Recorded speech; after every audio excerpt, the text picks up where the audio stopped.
Oh, and if you're planning some weekend DIY this weekend, Wayne Perry explains how that drill, yes, the one we've all got hiding in the bottom of your toolkit, how it can even be turned into a hammer.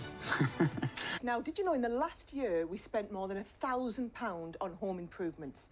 And according to Wayne Perry, there is one particular tool that everyone should know how to use. And Wayne? Trusty drill. It's something, yes, we should all know how to use. Why is it so important? It's so important. I think everyone's so scared of this power tool. It's the one thing that's probably the most safest. But actually, once you learn how to do it, it opens up all your DIY jobs in your house. The gateway. The gateway into DIY. I know, but Wayne, I mean, how do you know? How do you know what makes a good drill? What should we be buying? Well, that's the thing. If you look at the catalogue, there's loads of them in there, isn't there? Yeah. It's overwhelmed. What you need to do is get yourself a good combination drill. So your first drill should be a combination drill. And what makes it a combination drill is this collar here. And it's these three dials on here. So this first dial here is a screwdriver. So it's like your electric screwdriver for your flat pack furniture. Yep, yeah, that's the bit I know. That's the bit you know, and that's what most people will use it for. Yeah. The second one there is drill, so if you want to drill a hole into something. That's the other bit we know. And the third one is hammer. Now, I saw this in the notes, Wayne. How does a drill hammer? Well, you don't physically hammer anything with it, but what it does is, as well as rotating, it hammers forward. So it hammers into masonry. So this is what makes this special, the combination drill, because you can get into those tough brick like the walls. big drills you see them hammering the floor. The ground into it. It's the same effect. No, so get yourself a combination drill is what you need for this. Let's get into it. Okay, so I'm going to give you some... well, I'm going to give you some... on yours. I've got... Yeah, some have.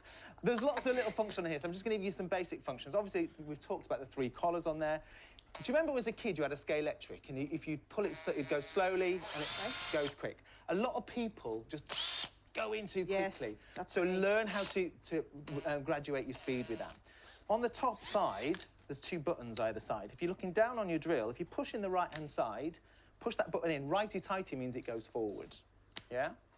Left-hand side on the top of the drill, that's lefty-loosey. Undoes, it goes backwards, so reverse. So you know you're forward and reverse. Give me that one again. Righty-tighty, lefty-loosey. I've never heard that before, and I'm going to use that now. You'll think of it all the time when you think of me when you're doing it. So they're the basic functions of the drill. So you're saying, how do we drill into something? Wood, yeah. Into wood. So we don't want it on hammer function. We want it on the screwdriver. I've got a piece of wood here with a nail. The most problem people have is they don't keep the contact with the screw. So we want this crosshead to go in the screw, and you've got to keep the pressure going forward, all right? So we've gone righty-tighty, and we're going forward into it. A lot of people are unscrewing things. What they'll do, they'll put it on, they'll go really quick and just lift the drill away. Yeah, and then you need to keep the contact moving forward. OK, lovely. Let's move on to using the drill and also with fixings. Fixings. And what plugs you essentially use. This is the bit that overwhelms people. So if you're you need to ask yourself two questions. What kind of wall type have I got? And how heavy is the item? So your wall type's generally a solid brick, so the outside of your house, you know, that holds your house up. And then the internal walls, the dividing walls like this, which is a stud partition wall. So once we know it's a brick wall, it's a solid wall, and we've tapped along the wall. That's when you like to look like an expert. Yeah. Go to someone's house. Oh, yeah, I know what that is. Yeah, so it sounds hollow, you know that's plaster. If it's solid brick, you know it sounds deader and it's solid brick. So you'll need a brick fixing, a wall plug. And they come in a few different sizes. The larger the size, the larger the item that you're putting up on there. So I'm going to go with, say, a medium-sized one. It's not too heavy. And once you know that you're going to use this plug, then you open it up, and on here, it has a little picture of a drill bit. And it tells you the size of the drill bit that you need. Right, I was wondering how you know which bit. So on here, it says 6 mil. So I've got myself a masonry drill bit. And it says masonry, so it's a brick, or sometimes you have a picture of a brick on it, so you know that that's what So now you've got all the gear for this. So you put the masonry drill bit in, you put it on hammer function, because you want it to go through solid masonry.